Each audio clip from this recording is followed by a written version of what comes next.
Əvvəllər onu uşaq oyuncağı kimi oynayırlar.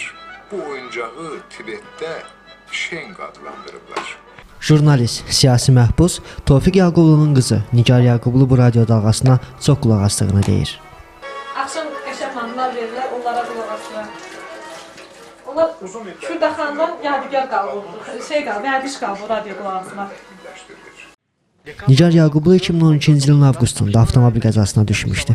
Qəza nəticəsində onunla bir yerdə olan Aydın Azalov dünyasını dəyişmişdi. Ardınca Nigarı həbs edib və 2 il 6 ay azadlıqdan məhrum edirlər. Təsəvvür edin ki, kamerada məhbus qadınlar oturub deyirlər ki, məsəl üçün Sumqayıtda ucuzluqdur, Bakıda bahaçılıqdır. Söhbət məhkəmələrdən gedir. Alverlərdən gedir. Yəni hakimlərin Bakıda daha bahalı iş görməyindən, Sumqayıtda daha ucuz iş görməyindən gedir.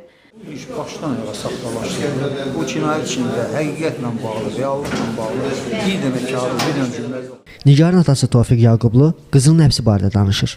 Ardınca isə qızı həbsdə olan zaman atasının saxlandığı xəbərini eşidəcəkdi.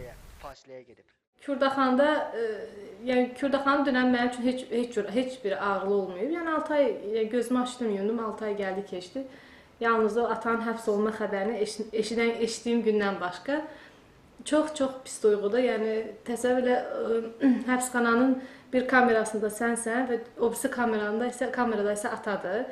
O xəbəri eşidəndə o anları yəni təsəvvür eləmək belə çox çətinliklə təsvir eləyə bilərəm ki, o necə duyğudur. Onu gərək adam onu yaşasın, amma heç kimə arzu eləmərəm.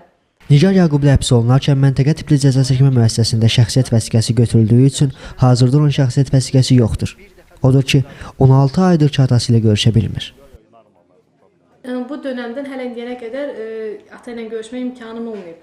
Kürdaxanda olanda, əvvəl burada olanda mən məhkum o istintaq altında olduğu üçün görüşə bilmirdi. Sonra getdi Şəkiyə, Gəncəyə, Şəkiyə. Bu dönəmdə də mənim Bakıdan çıxmaq məhdudiyyətim vardı. Bakıdan çıxa bilmirdim, ona görə görüşə bilmədim. İndi həbs olunarkən şəxsiyyət vəsiqəmi və pasportumu götürmüşdülər. İndi isə məntəqə onu vermir, deyir ki, məndə deyil. Məhkəmədən soruşuruq, məhkəmə deyir ki, məntəqəyə göndərmişəm. Məntəqə deyir, yox, bizə gəlməyib, məndə deyil. Məlum məsələ ki, məntəqə onu itirir.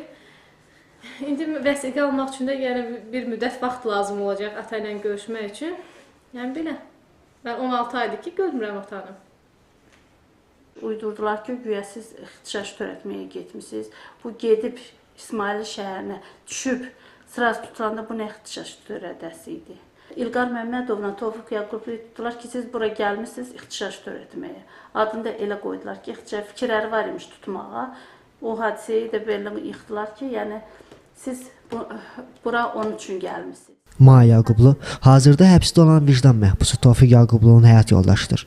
O hər həftə bir saat Bakı İstintaq Tədrisxanasına gedərək həyat yoldaşı ilə görüşür. Tofiq Yaqublu'nun oğlu Rəhim universitetə hazırlaşır. Vaxtaşırı futbol oynayır və atası üçün darıxdığını gizlətmir.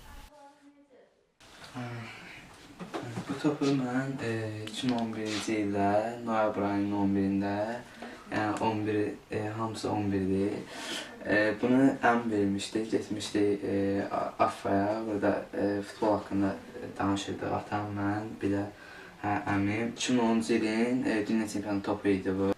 Ata ilə dərs futbol haqqında danışırdı. Həmişə evə gələndə birinci dərsi soruşurdu, neçə almışsan, nə tər cavab verdin. Saat 21:35-i göstərir. Nigar sayıları süzür, söhbətləşirik.